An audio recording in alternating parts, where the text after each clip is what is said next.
Assalamualaikum warahmatullahi wabarakatuh. Halo anak-anak, apa kabar? Semoga kalian dalam keadaan baik-baik saja ya. Nah, perkenalkan, nama Ibu Anggun Bianti. Kalian bisa panggil Ibu dengan sebutan Ibu Anggun. Nah, pada video kali ini Ibu akan menjelaskan materi sosiologi kelas 10 tentang pengendalian sosial. Namun, sebelum kita mulai pembelajaran pada hari ini, alangkah baiknya jika kita mengucapkan Bismillahirrahmanirrahim agar kita diberikan kemudahan oleh Tuhan Yang Maha Esa dalam memahami materi tentang pengendalian sosial ini. Kita ini sebagai masyarakat tentu nih seringkali menemukan pelaku-pelaku penyimpangan sosial yang mana ini tuh cukup mengkhawatirkan masyarakat ya. Agar pelaku penyimpangan ini tidak terus-menerus terjadi di dalam masyarakat, kita harus tahu cara mengendalikannya. Dengan apa? Dengan mempelajari pengendalian sosial. Nah, jadi materi yang akan kita bahas itu meliputi yang pertama ada definisi dari pengendalian sosial, lalu yang kedua ada tujuan dari pengendalian sosial, yang ketiga itu ada fungsi dari pengendalian sosial, lalu ada yang keempat itu pola pengendalian sosial, yang kelima ada cara pengendalian sosial, lalu yang keenam ada bentuk pengendalian sosial, dan yang terakhir yang ketujuh ada jenis lembaga pengendalian sosial. Oke, kita masuk ke materi yang pertama, yaitu pengertian dari pengendalian sosial menurut para ahli. Nah, yang ahli yang pertama nih menurut Peter L. Berger, di mana pengendalian sosial menurut beliau adalah berbagai cara yang digunakan masyarakat untuk menertibkan anggotanya yang melakukan penyimpangan. Lalu yang kedua ada menurut Horton dan Han, pengendalian sosial menurut beliau adalah segenap cara dan proses yang ditempuh oleh sekelompok orang tua atau masyarakat sehingga para anggotanya ini dapat bertindak sesuai harapan kelompok dan masyarakat.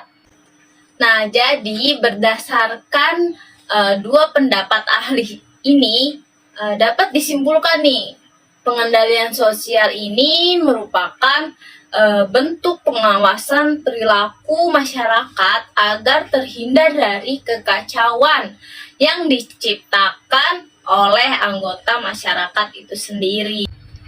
Nah, yang selanjutnya itu ada tujuan dari pengendalian sosial. Yang pertama nih, agar masyarakat mematuhi nilai dan norma sosial yang berlaku. Lalu yang kedua, agar terciptanya keserasian dan kenyamanan di dalam masyarakat. Lalu yang terakhir, yang ketiga, agar pelaku penyimpangan ini kembali mematuhi norma yang berlaku. Materi yang selanjutnya itu ada fungsi dari pengendalian sosial. Nah, menurut Kuncoro-Ningrat ada 5 fungsi pengendalian sosial. Yang pertama itu mempertebal keyakinan masyarakat tentang kebaikan norma. Nah, untuk cara mempertebal keyakinan masyarakat tersebut itu salah satunya dengan melalui pendidikan. Lalu yang kedua itu memberi imbalan kepada masyarakat yang menaati norma. Nah, cara ini itu bertujuan untuk menumbuhkan semangat di dalam diri individu untuk berbuat baik dan menjadi contoh bagi warga yang lain. Nah, imbalan yang diberikan ini biasanya berupa pujian ataupun penghormatan. Nah, fungsi pengendalian sosial yang ketiga itu ada mengembangkan rasa malu. Nah, jika ada atau terdapat individu yang melakukan penyimpangan, kan masyarakat cenderung bergosip atau berguncing. Nah, sehingga dapat mengembangkan rasa malu pada diri pelaku gitu. Lalu yang keempat, itu ada mengembangkan rasa takut. Nah, rasa takut ini menyebabkan individu menghindari dirinya itu dari tindakan yang menyimpang gitu atau yang melanggar norma, dan biasanya rasa takut ini muncul karena adanya ancaman seperti hukuman ataupun denda ataupun penjara seperti itu. Nah, lalu yang terakhir, yang kelima, itu menciptakan sistem hukum. Nah, sistem hukum ini diciptakan supaya terciptanya ketertiban dan keamanan di masyarakat. Nah, yang selanjutnya itu ada pola pengendalian sosial. Nah, pola yang pertama itu pengendalian kelompok terhadap kelompok lain. Nah, pengendalian ini itu terjadi apabila suatu kelompok mengawasi kelompok lainnya. Seperti nih, pihak kepolisian yang mengawasi berjalannya demonstrasi di suatu daerah. Lalu ada yang kedua itu pengendalian kelompok terhadap anggotanya, di mana pengendalian ini terjadi apabila suatu kelompok ini mengawasi anggota kelompoknya.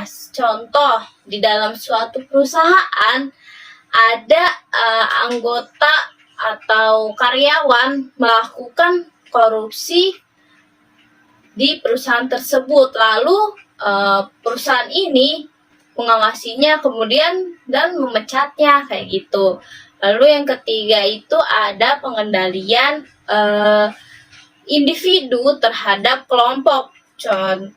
Pengendalian ini tuh terjadi apabila individu melakukan pengawasan terhadap suatu kelompok yang besar. Contohnya nih, seorang guru ini melakukan atau mengawasi siswa atau para siswanya ini yang sedang melakukan ujian nasional kayak gitu.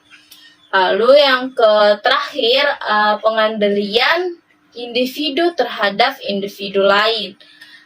Pengendalian ini terjadi apabila seorang individu mengawasi individu lainnya. Contohnya, seorang kakak ini mengawasi adiknya nih yang sedang bermain di depan rumah atau di teras rumah.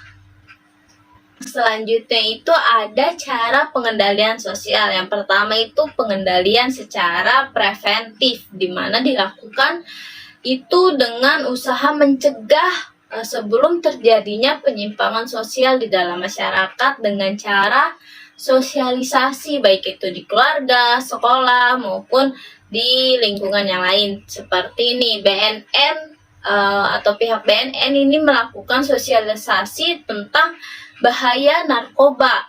Nah, agar ini masyarakat tidak memakai narkoba seperti itu. Lalu yang kedua itu ada pengendalian secara persuasif. Ya, di pengendalian ini itu dilakukan dengan cara bujukan secara halus gitu, seperti mengajak teman agar tidak bolos kayak gitu ya.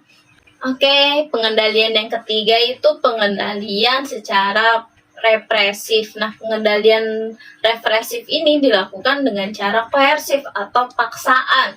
Nah, contohnya nih, polisi nih menahan pelaku pembunuhan ataupun pencurian sepeda motor. Nah, pengendalian represif ini dilakukan jika pengendalian yang lain itu gagal gitu. Oke, yang selanjutnya itu ada bentuk pengendalian sosial. Yang pertama itu ada gosip. Nah, pelaku penyimpangan ini seringkali dibicarakan oleh masyarakat sekitarnya nih. Makanya pelaku penyimpangan ini seringkali ini bersikap lebih hati-hati dalam bertindak. Nah, yang kedua itu ada teguran. Tegurannya itu berupa peringatan kepada masyarakat yang ingin melakukan penyimpangan. Nah, yang ketiga itu ada ejekan atau olok-olokan. Nah, dia ini masyarakat menyindir gitu pelaku penyimpangan. Nah, yang keempat itu ada celaan. Nah, celaan ini ditujukan kepada pelaku penyimpangan melalui ucapan, protes, serta kritik terbuka. Nah, yang kelima itu ada pengucilan. Pengucilan ini diisolasi dari interaksi masyarakat. Nah, biasanya orang yang melakukan penyimpangan ini diputuskan nih hubungannya dengan masyarakat sekitarnya. Seperti nih orang yang melakukan perzinaan, dia cenderung dikucilkan atau tidak dianggap oleh masyarakat sekitar. Lalu yang keenam itu ada pendidikan baik formal maupun non formal yang bertujuan agar mendidik masyarakat guna mempunyai kompetensi yang baik gitu. Nah, contohnya ini siswa yang tidak naik kelas itu bakal mengulang kelas kembali gitu di tahun selanjutnya. Selanjutnya itu yang ketujuh ada agama. Agama ini sebagai sarana pengendalian sosial cukup efektif di mana seseorang ini memelihara dirinya dan menjauhi dirinya dari perbuatan-perbuatan yang dilarang oleh ajaran agamanya tersebut. Nah, yang selanjutnya itu yang kedelapan itu ada hukuman. Hukuman ini sebagai sanksi yang paling tegas, dan di mana ini berfungsi untuk menyadarkan pelaku penyimpangan agar tidak melakukan penyimpangan kembali. Lalu untuk masyarakat yang tidak melakukan penyimpangan ini agar mereka ini tahu jika melakukan penyimpangan akan mendapatkan hukuman yang tegas dari pemerintah maupun lembaga formal lainnya.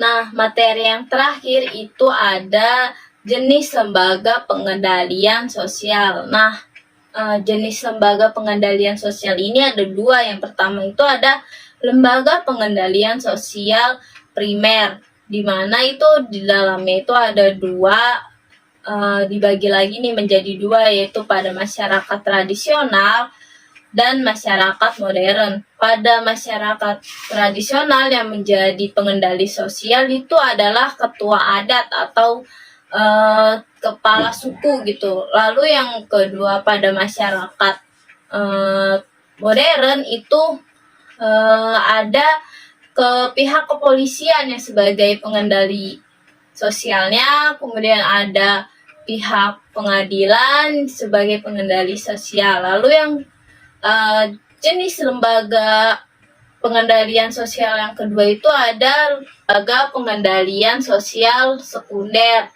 yang mana ini bersifat non formal gitu. Contohnya nih ya, pencuri yang mencuri sepeda motor langsung tertangkap basah oleh masyarakat sekitar dan dihakimi di tempat kayak gitu.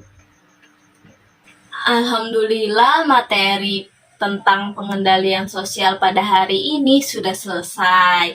Nah, jika kalian ingin lebih memahaminya, kalian bisa menonton ulang video ini ataupun mencari referensi lain dari buku-buku yang terpercaya dan website-website yang beredar di internet yang dapat dipercaya. Nah, sekian dari saya. Kurang lebihnya mohon maaf. Wassalamualaikum warahmatullahi wabarakatuh.